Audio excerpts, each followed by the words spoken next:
Hello, welcome to our channel, where we set out to explore wonderful great works of literature. While dressed in elegant clothing, because Why not? why the hell not? Why the hell not? I keep on messing that up. Well, we also have a wonderful backdrop here, and it's a lovely, beautiful lake we have behind us. Yeah, I'll just move out of the way so you can see. Yes, you can see the nice view. Yes.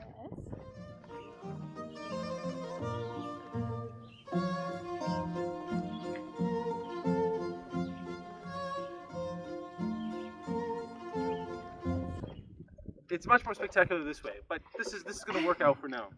We wanted to cover a book today, review a book that is part of a favorite series of ours. It's the New York Review of Books, and they have a number of sort of lost and forgotten authors, as well as some more familiar ones that they kind of recapture and reprint for a modern audience, so they can enjoy these works. They also have what are almost like non-fictions, and this is a little bit of a departure for us because typically we go into for the literature piece, we go for the fiction piece.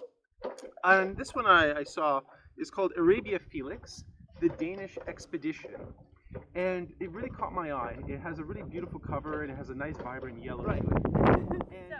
So non-fiction. Non-fiction, and it's Arabia Felix. So it's the old definition, I guess the old word for the country of Yemen.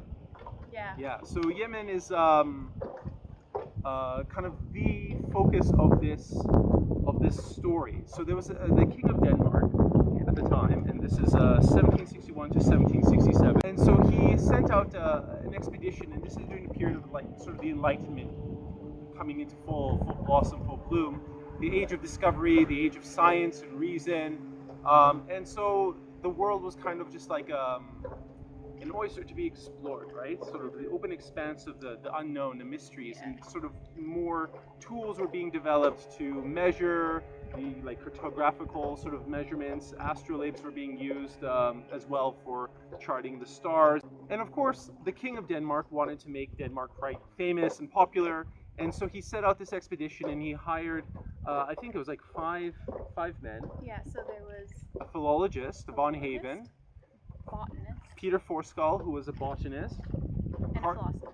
Yeah, Carsten Niebuhr, who was kind of a German cartographer who raised surveyor who was raised from very humble origins as a farmhand in these marshlands in Germany. Yeah, Dr. Kramer, who was the physician, and Bardenfeind, who was the illustrator, who would be illustrating all of the different specimens that the others would take up. And so they end up setting off this wonderful expedition, and they go first to Greenland or Iceland, and they're on a ship, and some people die on the ship, and then they had to make multiple trips even to get out of Copenhagen. Yeah, it was such an ordeal, and they end up going to Constantinople was one of their main ports that they had to kind of go through. And then from there they went to Cairo in Egypt, and they were stuck there for a year.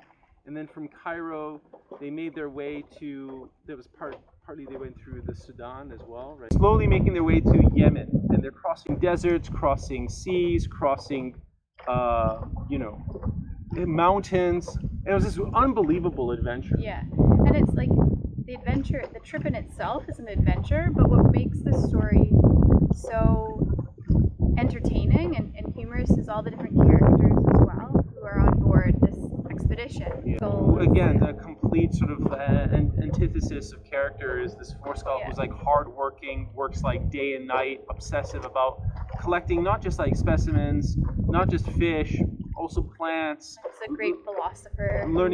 But he also learned about the economies of different places, the histories of the peoples. Yeah. And then what happened essentially is all of them died except for Carsten Niebuhr, who was sort of the most modest of the group.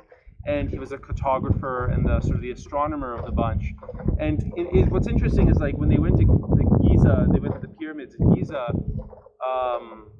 He actually ended up measuring these pyramids 40 years before or 30 years before Napoleon and his troops went to those same pyramids, and where Napoleon had that famous speech about 40 centuries of human history are looking down upon you soldiers, right? So it's kind of a tragedy because all these men, even von Haven, who is the least liked of them, they risked their lives and dedicated their, you know, I guess their health to do all this, and then it's just a shame because the documents were kept hidden for just sitting in the Danish archives. Yeah. And, Well, and the reason of that is because the Danish king had died.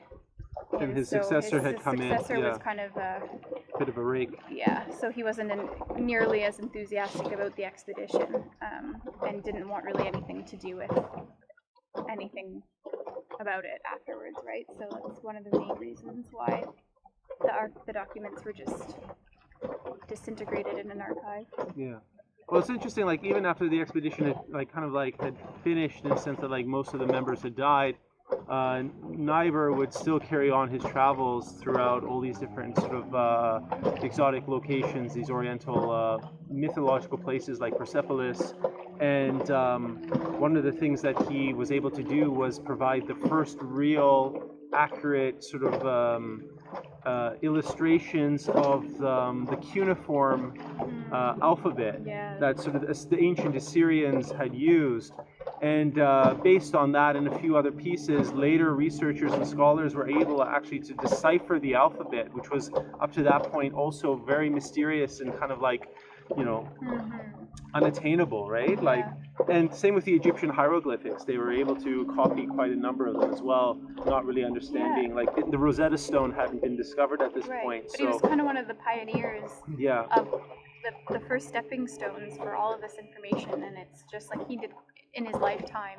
He wasn't really recognized. Near the end of his lifetime, they started to appreciate the work. Yeah, appreciate the work, but at that point, he really was content with no sort of involvement in any sort of new expedition. Right at that point. Yeah. So the book, you know, if you really like sort of a rollicking tale, full of adventure, full of intrigue, one of the von Haven, one of the sort of the philologist of the group, bought like a whole bunch of arsenic, and many of the members were afraid that he was going to murder them. So there's all this drama that happens here. But the writer actually is named Thorkild Hansen, who wrote this book, of which this is a translation. So he wrote it originally in Danish, and he did like a tremendous job, I would say, kind of bringing these characters to life through all the research and diaries, and it really reads almost like a fiction. Yeah, it does. It feels like a great like classic fiction, but it's a real story, which is just, to me, it's mind-blowing, the things that these men endured physically, like, not to mention they all had malaria at one point and still covered remarkable distances in foreign lands. It's like a wheel of iron. Yeah, it's a really fantastic story. Yeah, and just one more thing about the person who wrote this book originally. He actually died aboard a cruise ship in the Caribbean in 1989. So I found that very interesting. It's, you know, like you could tell him perhaps that he was maybe a bit of a adventurous spirit himself. Yeah. Yeah. Anyway, it was a fantastic book, phenomenal. Yeah. So how would you rate it?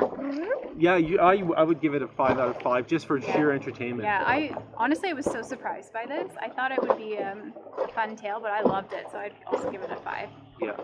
Yeah. Like I was engaged the whole way through, and what's really cool is also they have these little they show actually some of Niebuhr's original cartography. I don't know if you can. Oh yeah, there we go. Now you can see a bit.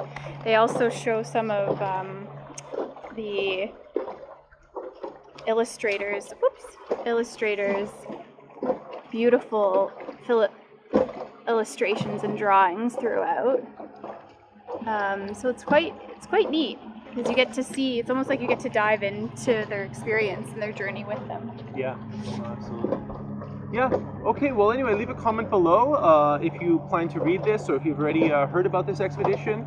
It's one of those things. You know, like I guess the more you read, the less you realize you know about the world, right? Yeah. Like all the crazy adventures, all the different things in history that we don't pay much attention, I guess, to the Danes. Yeah. Right? Like they don't really come up in the everyday. Danes. Yeah.